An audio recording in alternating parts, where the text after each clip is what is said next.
ഇന്ന് നമുക്കൊരു 4 മണി പലഹാരം ഉണ്ടാക്കാം. സിമ്പിളായിട്ട് ഉണ്ടാക്കാൻ പറ്റുന്നു. പഴം കൊണ്ടാണ് കേട്ടോ. ഞാനിവിടെ പഴം നല്ലോണം പഴുത്തിട്ടുണ്ടായിനി. അപ്പോൾ അതെന്തായാലും ആരും തിന്നൂല. ചാടുന്നതിനെക്കാട്ടും നല്ലതല്ലേ. എന്തെങ്കിലും ഉണ്ടായിക്കഴിഞ്ഞാൽ അതെല്ലാവരും തിന്നോളൂ.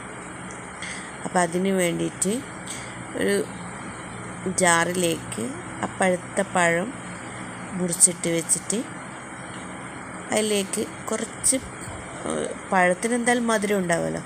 അപ്പം അത്യാവശ്യം പഞ്ചസാര വേണ്ടുന്ന അധികം ഓവർ മധുരമൊന്നുമില്ലാത്ത ചെറിയൊരു സ്നാക്സ് ആട്ടോ. അപ്പോൾ കുറച്ച് ഉപ്പ്, ബാലൻസ് ചെയ്യാൻ ഇച്ചിരി ഉപ്പും കുറച്ച് ഏലക്കപ്പൊടിയില്ലേ അതും, പിന്നെ കുറച്ച് വെള്ളവും കൂടി വേണം അത് മിക്സ് ചെയ്യാൻ വേണ്ടിയിട്ട്.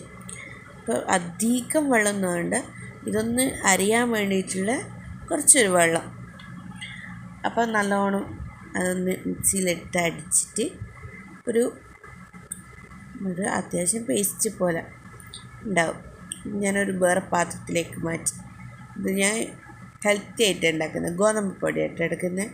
അപ്പം ഗോതമ്പ് പൊടി അതിനകത്ത് ഇച്ചിരി നല്ല കറുമുറൂന്നിരിക്കാൻ ഇച്ചിരി തരിയും കൂടി മിക്സാക്കി നല്ലോണം യോജിപ്പിച്ചിട്ട് വെച്ചിട്ടുണ്ട്.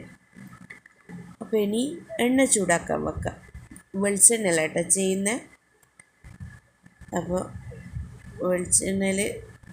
വെളിച്ചെണ്ണയിലാന്ന് തോന്നുന്നു ടേസ്റ്റ്. ഞാൻ സൺഫ്ലവർ ഓയിൽ അങ്ങനെ ഓയിലൊന്നും ഉപയോഗിക്കില്ല, വെളിച്ചെണ്ണയിൽ തന്നെയാണ് എല്ലാം ആക്കൽ.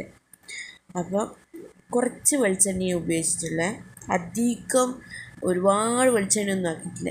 ഈ വെളിച്ചെണ്ണയിൽ കുറച്ച് ഇടുക ചെയ്ത് കൈ കൊണ്ട് ഒരു അതിൻ്റെ അകത്ത് ഇങ്ങനെ അധികം ഷേപ്പൊന്നും ഇല്ലാത്തൊരു സംഭവം. ഈ പഴം നല്ലോണം കേടായിട്ട് ചാടണ്ട വിചാരിച്ചിട്ട് ആക്കിയത്. പക്ഷേ എങ്കിൽ എല്ലാവർക്കും ഇഷ്ടമായ സംഭവം.